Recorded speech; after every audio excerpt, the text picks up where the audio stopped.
Hi everyone, this is Mike Harris with Worksighted. I want to let you all know that along with the rest of the world, we're continuing to monitor the fluid situation with coronavirus, and it's something that we're taking very seriously here at Worksighted. With fully equipped facilities on both coasts of Michigan, along with a workforce that's capable of working remotely from anywhere, we're well equipped to make sure that our clients' systems and infrastructure stay up and running without interruption. As well, we stand ready to help our clients implement the necessary solutions to support your workforce needs during these changing times. Whether it's access to infrastructure, hardware software needs, security, voice and video, we're here to help. It's also important to know that during times of crisis, that's when bad people like to do bad things. This is when it's important that your team stays vigilant from a security perspective. You should be ready for an uptick in phishing scams. Anytime that hackers know that people are facing a certain crisis, there's a high probability that they can send you an email about that flight that's canceled or a change in your HR department regarding coronavirus.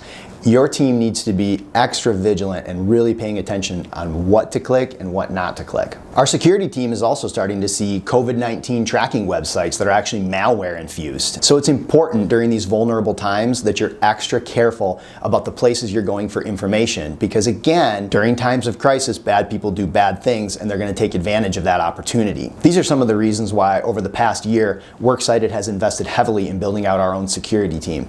Our clients on our security platform can remain confident that our team is vigilant, they're watching, and they're here to help you and keep you safe.